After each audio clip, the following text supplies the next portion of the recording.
بسم اللہ الرحمن الرحیم، السلام علیکم ورحمۃ اللہ۔ جب سے عمران خان اور اسٹیبلشمنٹ کے درمیان براہ راست مذاکرات اور ڈائلاگ کی بات ہوئی ہے، حکومت کو شدید ترین پریشانی لاحق ہو گئی اور حکومت کو سمجھ نہیں آ رہی کہ اب اس کا حل کیسے نکالا جائے۔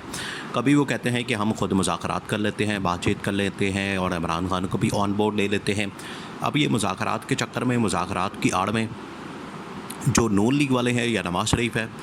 وہ یہ کہہ رہا ہے کہ مذاکرات کی آڑ میں جتنی سیاسی جماعتیں ہیں یا سیاسی سربراہان ہیں، ان کے ساتھ بیٹھ کر یہ جو ملک مسائل کا ملبہ ہے ان کے سر پر گرا دیا جائے۔ حالانکہ حکومت تو ان لوگوں نے پچھلے 2.5 سال کی ہے اور ان کی حکومت کی وجہ سے ملک کے اندر اتنے مسائل پیدا ہوئے ہیں، ملک اس قدر تباہی اور بربادی کے اندر گیا ہے۔ ملک کے اندر جو ہے وہ معیشت تباہ ہوئی ہے، ملک کے اندر بے روزگاری ہے، ملک کے اندر مہنگائی ہے، ملک کے اندر تباہی اور بربادی ہے۔ یہ ان کی بدولت ہوا ہے اور ان کی وجہ سے یہ سب کچھ ہوا ہے۔ اب یہ چاہتے ہیں کہ اپنی ساری جو ذمہ داری ہے یا تباہی اور بربادی ہے باقی سیاسی جماعتوں کے گلے میں ڈال دی جائے اور ان کے اوپر ڈال دی جائے، اور یہ کہا جائے کہ یہ اب سب کی مشترکہ ذمہ داری ہے، سب کی اس وقت یہ رسپانسبلٹی ہے کہ وہ بھی ہمارے ساتھ بوجھ اٹھائیں۔ بھائی کیوں بوجھ اٹھائیں؟ وہ جب آپ پچھلے 2.5 سال سے تباہی اور بربادی پھیر رہے ہیں اور لوٹ مار کر رہے ہیں، آپ نے جو لوٹ مارا کیا ہے، آپ نے جو ملک کا خزانہ لوٹا ہے، اس میں کیا کسی کو شیئر دیا ہے؟ آپ نے باقی سیاسی جماعتوں کے ساتھ کوئی اقتدار شیئر کیا ہے، پاور شیئر کی ہے؟ تو وہ ذمہ داری میں آپ کے ساتھ کیوں بیٹھیں؟ پہلی بات۔ دوسری بات یہ کہ یہ جو شریف خاندان کی جانب سے اب ڈرامہ کیا جا رہا ہے، یہ اب صرف ڈرامہ ہے اور باقی سیاسی جماعتوں کو اس بات کا اندازہ ہے۔ اور جہاں تک بات ہے اسٹیبلشمنٹ اور عمران خان کے درمیان مذاکرات کی، تو وہ شروع ہو چکے ہیں، اور عمران خان اور اسٹیبلشمنٹ کے درمیان جو مذاکرات ہیں یہ 22 اگست کے جلسے کو کینسل کروانے کے لیے اس سے پہلے شروع ہو گئے تھے۔ 22 اگست کا جو جلسہ ہے وہ اصل میں اس وجہ سے اہمیت اختیار کر گیا کہ اس دن سڑکوں کے اوپر بہت بڑی تعداد میں جو مذہبی جماعتوں کے کچھ کارکن یا سپورٹرز وہ آ گئے اور سپریم کورٹ آف پاکستان میں مبارک ثانی کیس جو کہ قادیانی کا کیس تھا وہ لگا تھا، اس کی ضمانت کے حوالے سے، اور اس کے اوپر جب چیف جسٹس قاضی فائز عیسیٰ کی جانب سے فیصلہ دینا تھا اور فیصلہ حالانکہ اس کے اوپر آ گیا، پھر نظر ثانی اپیل گئی، اس کے اوپر پھر فیصلہ آ گیا۔ نظر ثانی اپیل کے بعد قاضی فائز عیسیٰ کو وہ فیصلہ واپس لینا پڑا۔ ایک تو قاضی فائز عیسیٰ نے سرنڈر کیا، دوسرا یہ کہ وہاں پر بہت بڑی تعداد میں مذہبی لوگ موجود تھے، مدرسوں کے لوگ موجود تھے، اور یہ خدشہ تھا کہ اگر قاضی فائز عیسیٰ نے ان کے خلاف فیصلہ دے دیا تو اس کے بعد یہاں پر ایک بہت بڑا طوفان آ جائے گا۔ تو اس کے نتیجے میں پھر پاکستان کے اندر ایک نئی افراتفری پیدا ہو سکتی ہے۔ تو اسٹیبلشمنٹ نے پھر عمران خان کے ساتھ رابطہ کیا اور عمران خان کو کہا کہ آپ وقتی طور پر یہ والا جو جلسہ ہے جو اسلام آباد کے اندر آپ کرنے جا رہے ہیں، اس کو کینسل کریں، اس کو ملتوی کریں، اس کو آگے کریں۔ یہ وہ پہلی ڈائریکٹ رابطے کی خبر سامنے آئی کہ عمران خان اور اسٹیبلشمنٹ کے درمیان براہ راست رابطے شروع ہوئے۔ عمران خان اور اسٹیبلشمنٹ کے درمیان پہلی بار رابطہ ہوا جو کہ ریکارڈ کے اوپر آیا، اور اس کے بعد یہ تمام معاملات آگے چلے۔ اب یہ جو رابطہ کیا گیا ہے پچھلے 1 سال سے، جب سے عمران خان جیل کے اندر موجود ہے، تب سے مختلف سٹیجز پر مختلف لیول کے اوپر رابطے کیے جاتے تھے، وہ انڈائریکٹ ہوتے تھے۔ انڈائریکٹ اسٹیبلشمنٹ اور عمران خان کے درمیان، اس میں بہت سارے لوگ درمیان میں پڑتے تھے۔ کبھی محمد علی دورانی کو میدان میں اتارا جاتا تھا، کبھی اعجاز الحق کو میدان میں اتارا جاتا تھا، کبھی کسی جرنیل کو میدان میں اتارا جاتا تھا کہ وہ جا کے عمران خان اور اسٹیبلشمنٹ کے درمیان کو پیغام رسانی کرے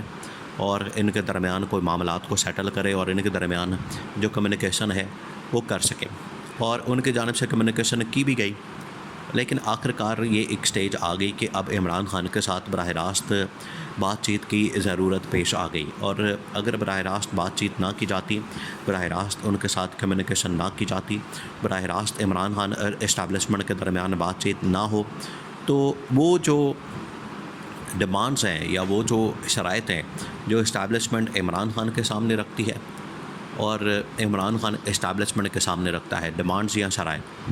ان کو آپ سمجھ نہیں سکتے اور ان کا حل نہیں نکال سکتے۔ کسی کے تھرو جب بات آتی ہے تو اس کے اندر کوئی نہ کوئی آپ کمی بیشی یا اوپر نیچے بات ہو جاتی ہے، لیکن جب آپ 1 to 1 یا ڈائریکٹ اور ایک دوسرے کے ساتھ براہ راست بات چیت کر رہے ہوں تو پھر اس قسم کا کوئی بھی خدشہ نہیں رہتا کہ کس بات کے اوپر کیسے عمل درآمد کرنا ہے۔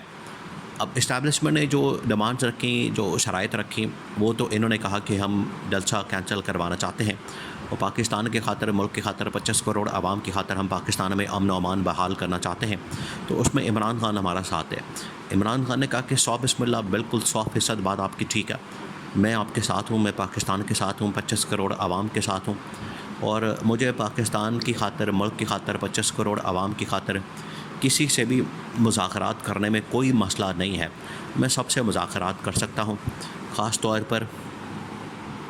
اسٹیبلشمنٹ کے ساتھ، کیونکہ اسٹیبلشمنٹ کے پاس پاور ہے، اسٹیبلشمنٹ کے پاس اصل طاقت ہے، اتھارٹی ہے، تو مجھے انہی سے بات کرنی ہے۔ تو یہ عمران خان نے سب سے بڑی ڈیمانڈ رکھی، جس کو کہ قبول کیا گیا، ایکسیپٹ کیا گیا، مانا گیا، اور اس کے مطابق پھر چیزوں کو آگے بڑھایا گیا۔ مذاکرات یہاں پر پہنچ گئے ہیں کہ عمران خان اور اسٹیبلشمنٹ کے درمیان جو بات چیت ہے وہ براہ راست شروع ہو گئی ہے، اور اس کی وجہ سے نون لیگ سخت ترین پریشانی میں مبتلا ہو گئی ہے، کیونکہ نون لیگ کبھی نہیں چاہتی تھی کہ عمران خان کی اسٹیبلشمنٹ کے ساتھ کوئی براہ راست ڈیل ہو، بات چیت ہو، مذاکرات ہوں، یا ٹیبل ٹاک ہو، یا ان کے درمیان کوئی کمیونیکیشن ہو، کیونکہ عمران خان اور اسٹیبلشمنٹ کے درمیان اگر کمیونیکیشن ہوتی ہے، بات چیت ہوتی ہے، تو یہ نون لیگ کے لیے سیاسی موت ہے، نون لیگ کے لیے یہ ان کے اوپر قیامت برپا ہو جاتی ہے۔ وہ کبھی بھی نہیں چاہتے کہ اسٹیبلشمنٹ عمران خان کے ساتھ بیٹھ جائے۔ اسی وجہ سے پچھلے 1 سال سے یہ 9 مئی کو ہوا دیتے ہیں، اور عمران خان نے بتا دیا تھا کہ کس طریقے سے یہ آپس میں جو 9 مئی کا واقعہ ہے، انہوں نے مل ملا کے، انہوں نے ایک دوسرے کے ساتھ پلان کر کے یہ 9 مئی کا واقعہ کروا دیا ہے، جبکہ عمران خان سے اس کا کوئی تعلق واسطہ نہیں ہے۔ تو عمران خان نے بتا دیا تھا۔ اب صورتحال یہ ہے کہ اگر اسٹیبلشمنٹ اور عمران خان کے درمیان براہ راست بات چیت شروع ہو گئی ہے تو یہ کوئی نہ کوئی تو نتیجے پر پہنچے گی، اور نتیجہ کیا نکلنا ہے؟ دیکھیں، نتیجہ یہ نکلے گا کہ جو بھی ان کے درمیان بات چیت ہوگی، مذاکرات ہوں گے، ڈائیلاگ ہوگا، اس کا آخرکار نتیجہ یہ نکلے گا کہ پاکستان کے اندر ایک سیاسی اسٹیبلٹی آ سکتی ہے، پاکستان کے اندر معاشی اسٹیبلٹی آ سکتی ہے، جو کہ پاکستان کی اس وقت ضرورت ہے۔ پاکستان اس کے بغیر چل نہیں سکتا، پاکستان اس کے بغیر آگے بڑھ نہیں سکتا۔ جو حالات بن چکے ہیں، جو معاملات ہو چکے ہیں، جس سٹیج پر پاکستان پہنچ چکا ہے، اس میں سیاسی اسٹیبلٹی، معاشی اسٹیبلٹی کے بغیر پاکستان آگے بڑھ نہیں سکا، اور اسی وجہ سے یہ بڑا خوش آئند ہے عمران خان اسٹیبلشمنٹ کے درمیان براہ راست رابطہ، کہ اس کے نتیجے میں یہ سارا کچھ ہو سکتا ہے۔